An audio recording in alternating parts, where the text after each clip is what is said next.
got all my YouTube pulled up, so let me see if I can. There's a way to like search for that. Maybe there's like a join button or something like that. What is going on, folks? What's up, Shack fam? We are live for the first time on YouTube. We've got LTS Less Than Special in the house, and we are doing a little troubleshooting here, trying to figure out how I can bring him on live with me. Can try speaking. How's it going, guys? Oh, so we've got your voice coming through at least. Just not sure how this is going to work. Yeah, there's no invite. Let's see. Participants. Are you on YouTube on the stream? Yeah, I tried to see if you could like maybe add me from there. I wasn't sure. I've never done this before. Yeah, I know. It's both our first time. So, hey, it's how we got to learn, right? Let's see. I see a little one next to people, but I go into participants and it's just saying Crypto Shack NFT.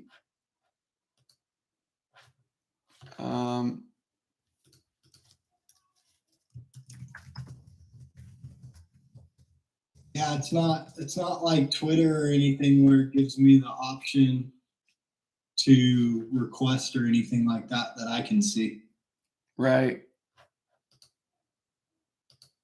Yeah, I think what we're gonna coming through, we can just rock it like this for this week, and then. Yeah, exactly. We'll do this. I think what we're gonna need to do is to incorporate or integrate the StreamYard into this, and that way we can get all the interview features and all that stuff. So we'll play around with it some more. Yeah, like I was saying to LTS just before we jumped on, it's been a wild week. My wife is leaving for Europe for a couple weeks, and she just got the message from her company that she has to get over there earlier. So I'm trying to line up childcare and all that fun stuff. So we're going to make it a quick one. We've got about 20 minutes today to get through this, but hey, we can do that.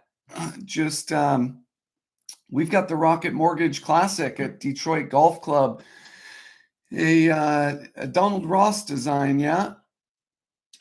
I believe so. That's the talk of the week, and they're saying it can play long, but not a lot of trouble. And someone was saying it's tree line, but I guess that's just tree line for us amateurs. For the pros, it's nothing too daunting off the tee box. Right. Yeah, I mean, the other thing is that this isn't typically a tournament that we see affected by wind. But this week, we've been talking about this every week, and it's been playing a factor. We've got the guys teeing off Thursday afternoon between 2 and 5 p.m. That window just looks like some serious stuff. Were you looking at the weather at all? I was. I heard it was going to be potentially windy and rainy this week with some moisture today, so it could be softer in the morning. Tomorrow looks like there's pretty nice weather in the morning window, so I was definitely looking at that window, and I got a couple of guys that I really like that are in that early window. Tell me about them. Well, my kind of sleeper pick that I find putting everywhere is Patrick Rogers. I mean, the guy, I gotta go a couple pages down because we're going out of play here, but yeah, I mean he's 18th in putting, on stroke gain on the PGA Tour website, and there's a big emphasis on putting this week because of how gettable the course is. So you're going to want someone who can putt.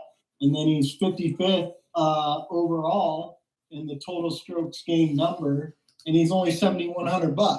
And if you look at some guys above him, he's checks a lot more boxes for me than some of the more expensive options, and he's got a morning tee time. Yes, sir. I'm on board with your Patrick Rogers play. He's one of those guys very few people know about unless you're following the tour week in and week out. But funny quick story on that. My buddy has a company called Movo, and it's kind of like it's like a crypto payments platform, and Patrick Rogers is sponsored by them. He was their first big guy they sponsored out there. I think first and only. So again, kind of a newer startup. I don't know if you've heard of Movo, but yeah, I like Patrick Rogers, and I can jump on that train with you. Yeah, I mean, I didn't know he was into crypto. I like him more now. Yes. So, yeah, I mean, I wouldn't say that. I guess in my opinion, the win thing is enough of an edge for me to take about 75% of my player pool and take them from that morning wave on Thursday. But it's not really enough to make me, say, oh, everybody's got to be from the morning, just because there's definitely some great players out here. For instance, who was it that I had? Yeah, I think I got both of my winners. No, one of my winners. I made 2 picks this week. So, and my favorite one is coming from the afternoon tee times. Is it Adam Hadwin? No, it's Max Homa. Okay. All right. Yeah. I mean, we love Max Homa, right? We're talking about him every week, and so I'm with you right there as well. I think we should talk a little bit about ownership. So, what do you think about Tony Finau this week? I have 0 Finau. I don't want to say 0. I did one lineup where I put Cantlay, Finau, Zalatoris in with a bunch of the lower 6K guys. I was just kind of messing around with some weird things. I tried to put all the cams in one lineup. Just doing something different, Yeah. Like with some of the March Madness stuff, people pick by mascots. So I was just trying to find some weird ways to get a lot of guys on DraftKings don't have pictures because they're younger golfers or newer to the tour. So I did no pictures, all 6 with no pictures. All 6, no pictures. So I love it. Kind of messing around, having some fun this week. Yeah, I mean, Tony, I know it's crazy for everybody thinks it's crazy for Tony to go back to back, right? But just like there was no way that these guys like Scheffler and Schauffele would win twice in a row. But hey, we've seen them prove us wrong there. But I'm doubting that Tony's going to win this week. But I would not be the least bit surprised to see him up there on the first page and in contention come Sunday. What I like is that everybody's like you this week and they're just disregarding him. And so his ownership is more appealing than like Patrick Cantlay, Cam Young, Max Homa, and he's on the right side of the draw. So these are a few things I like about Tony. Then, we move on to Adam Hadwin. He's on the wrong side of the draw. But at the price and ownership where he's at, 9.4%, 8,400, he's just far too strong of a play in my eyes to pass up. Yeah, let's see. Yeah. So I'm a big Zalatoris and I'm a big Cantlay guy. And I don't know, man.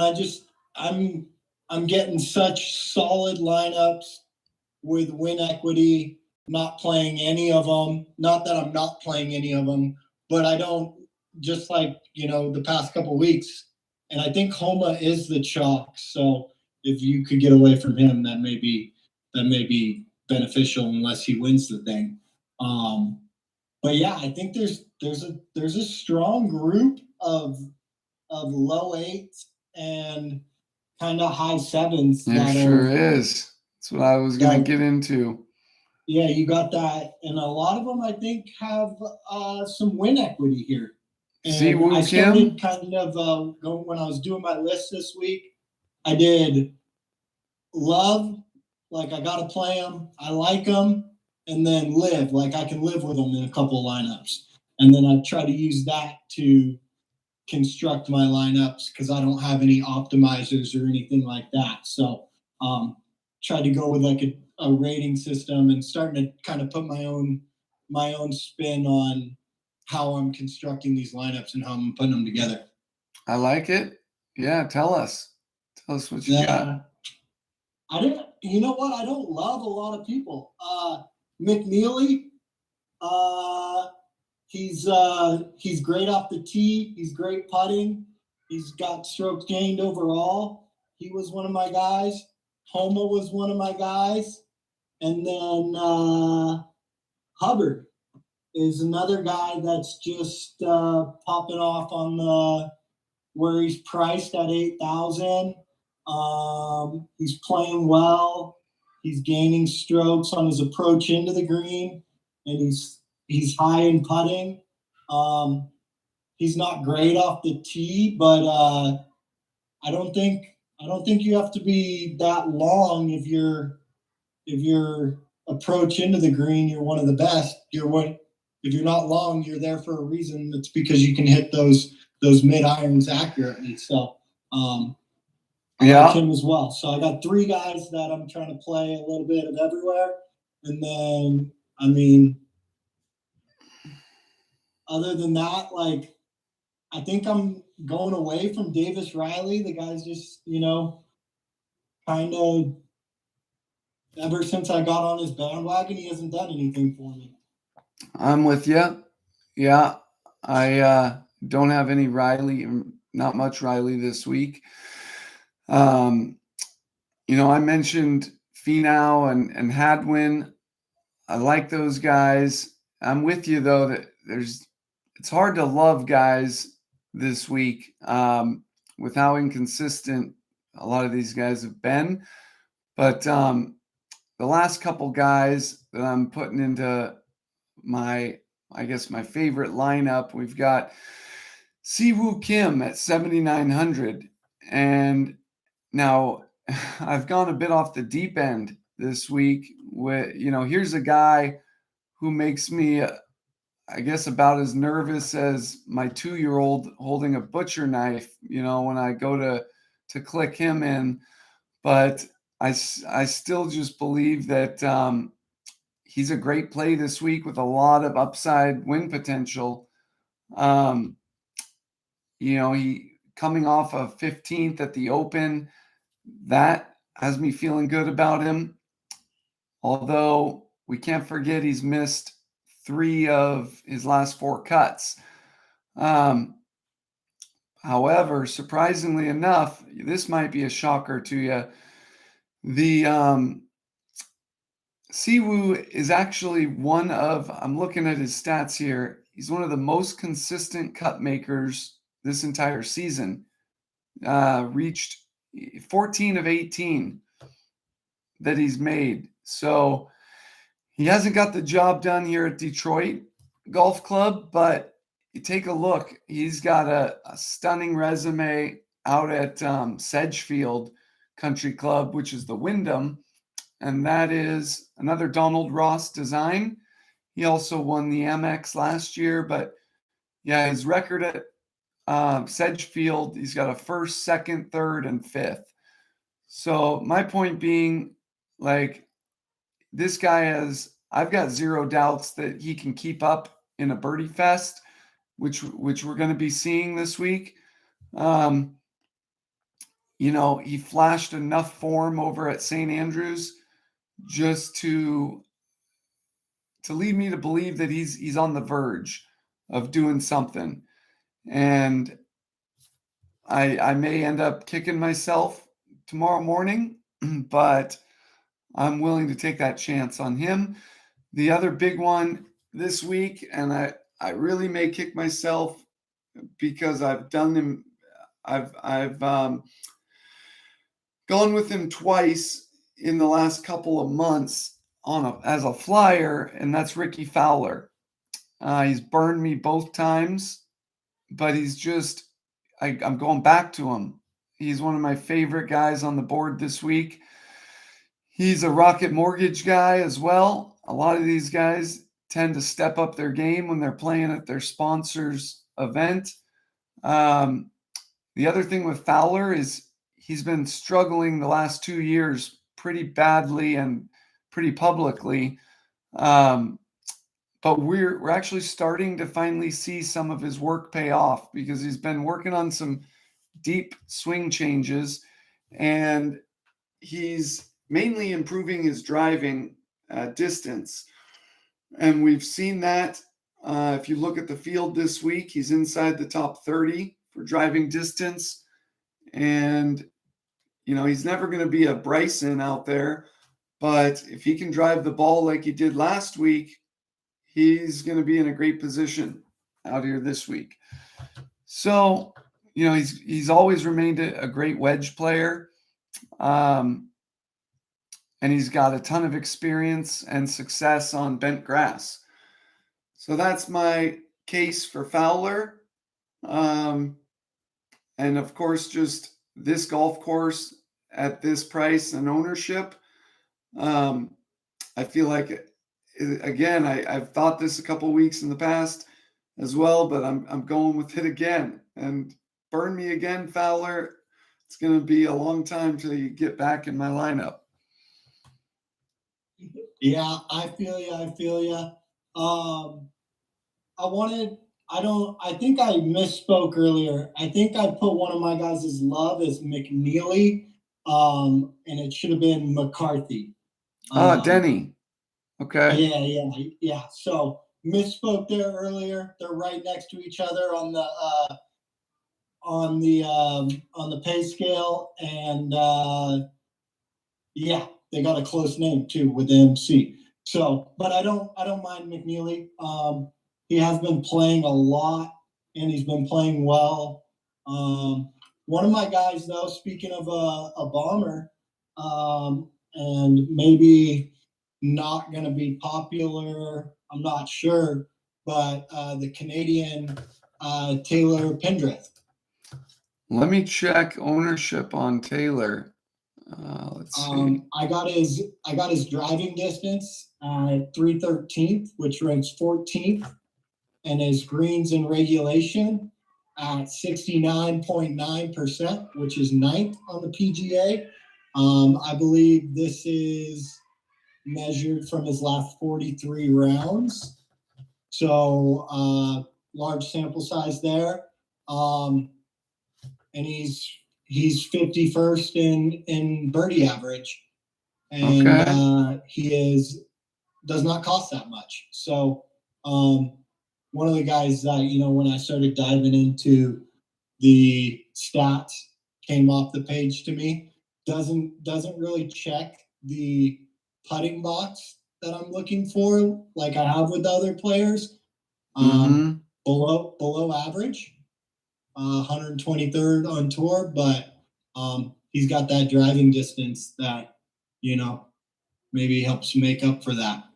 And he's hitting his greens in regulation, so he's getting a lot of opportunities at birdies, at least. Where's he? Oh, here he is, 7,500. Yeah, he's coming in at 12.8% projected.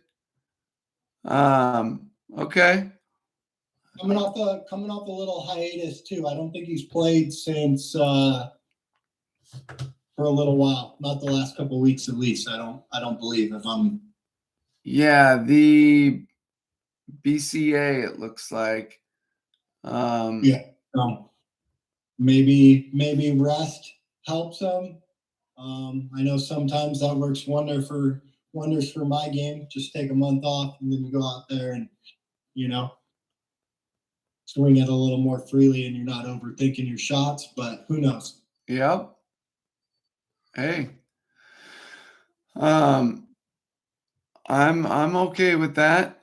So I'll keep an eye on him this week. I hadn't spent much time looking into him before you mentioned him, but yeah, you sold me on him.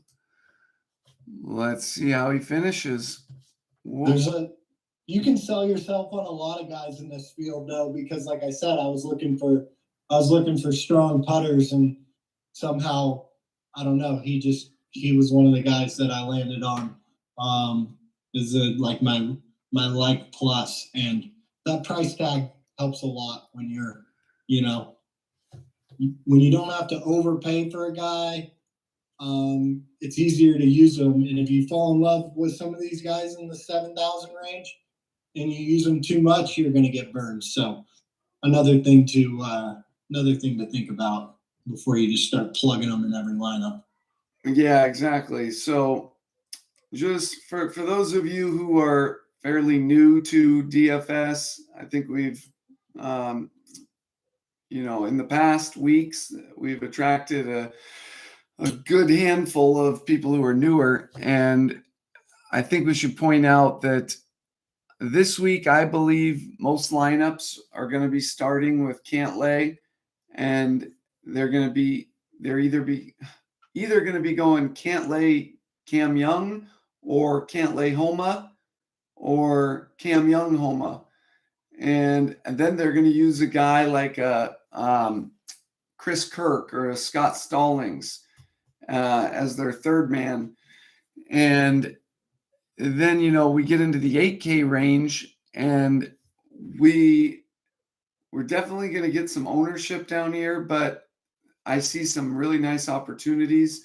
You mentioned Mav McNeely. You mentioned Mark Hubbard. I like those guys. They've emerged as the players that are going to be really sucking up a majority of the ownership. But I'd still be surprised if any of these guys crossed 15, 16%.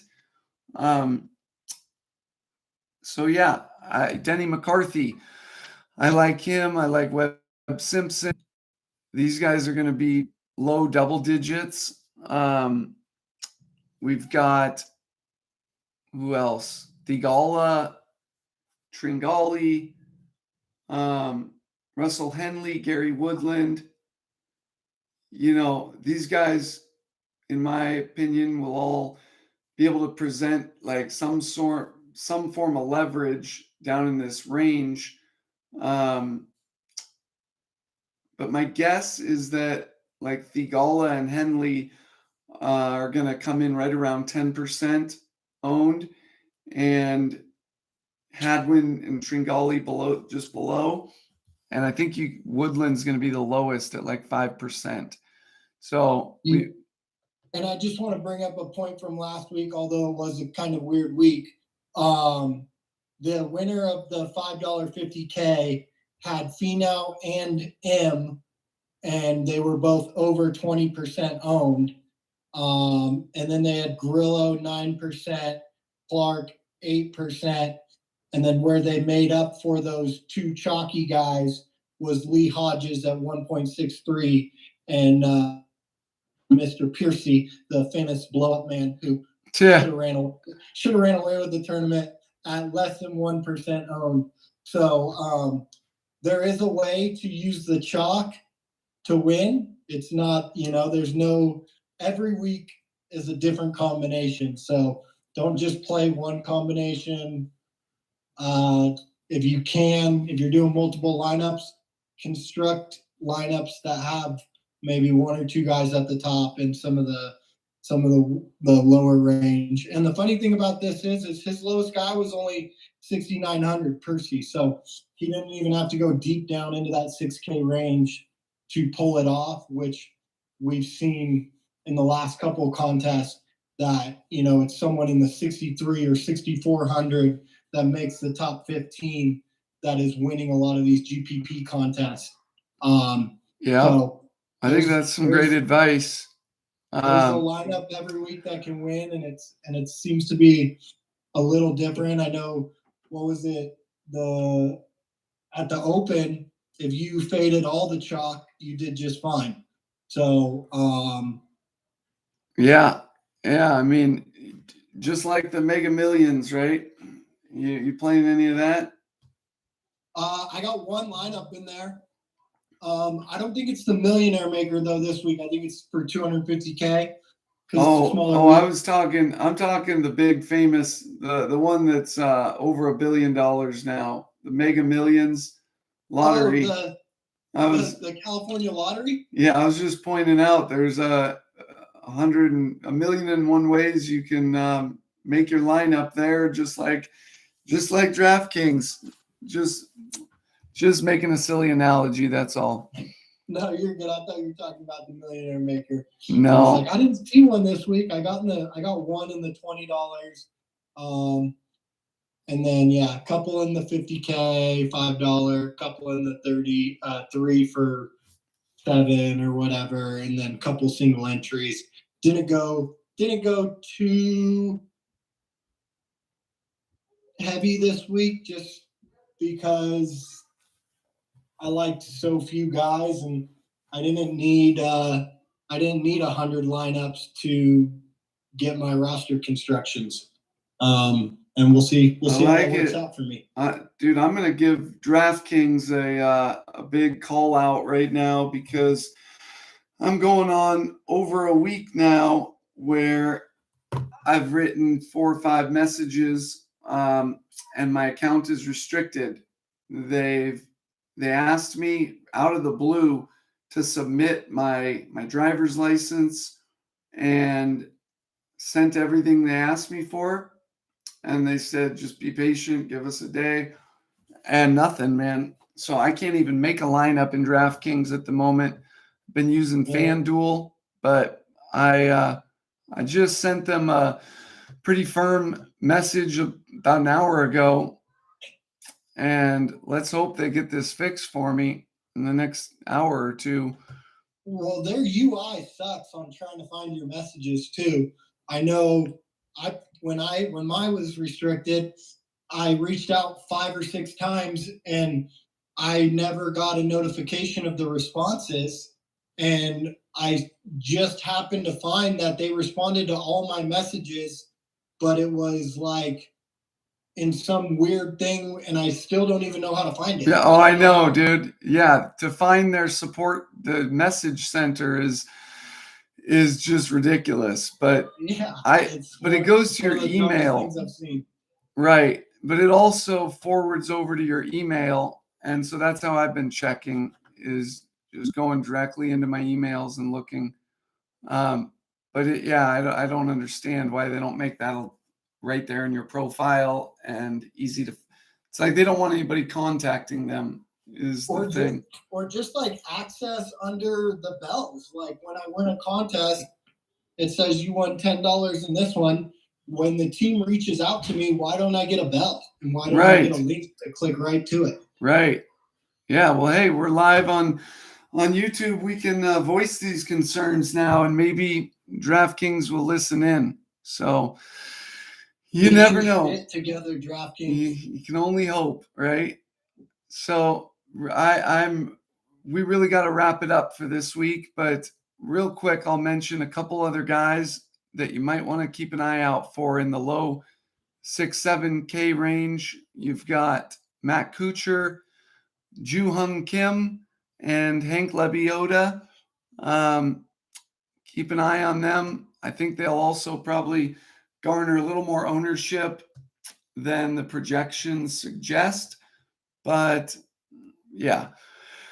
I got two for you too. I called him as a winner last week, missed the cut. I believe Mr. Bo Hostler checks the putting box for me.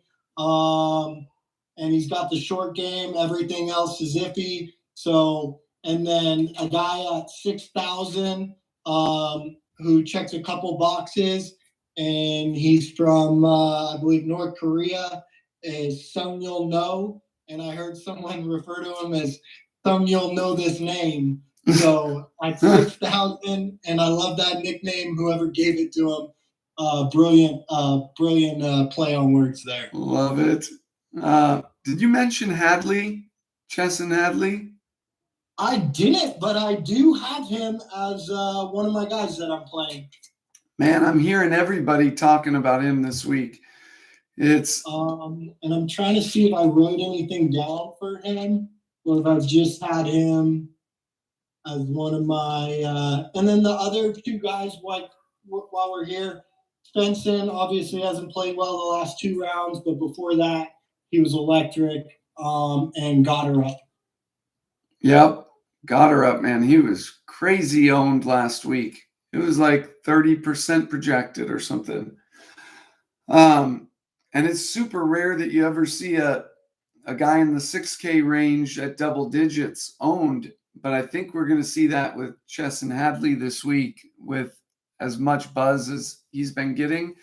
The last thing I'll say is if, I don't see any real reason for you to go deep into that 6K range, but if you just have to go down there, I'd look at guys like Peter Malnati,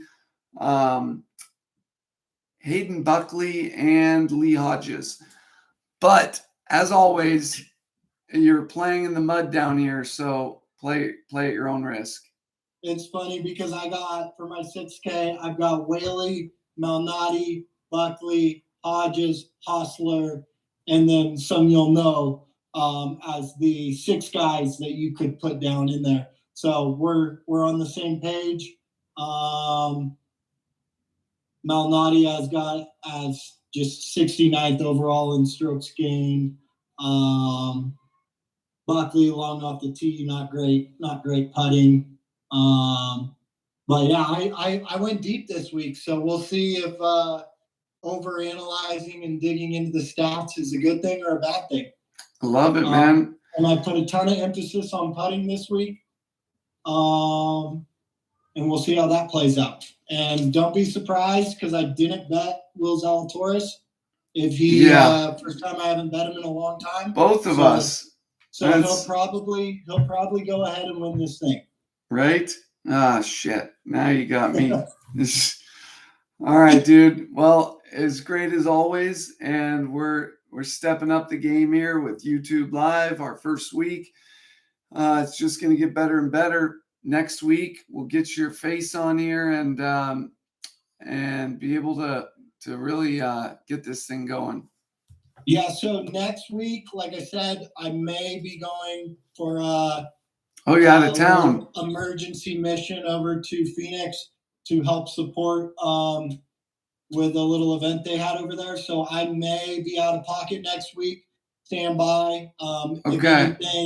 If anything, I will send you a Like, Live, Love document that you can just read off for me. Right on. That sounds good. And then, let's talk about you coming up here to the Hood, to Marin, and playing some golf. I already picked out a place, a hotel. If I need to come down there and play around with you, it's close to the club. I think it's only like 13 minutes away, and I'm 100% in, and that's just all depending on this Phoenix trip. So okay, keep me posted on Phoenix. We can always do it on a Friday, Saturday, Sunday, whatever. You just let me know. Work the best usually, but yeah, we'll keep in touch about that. And I think we're gonna do it August 6th. So I'm gonna do everything in my power to make that happen. Right on. We'll talk to you soon. Sounds good. Enjoy the Later, guys. week, everybody, and go pick some winners.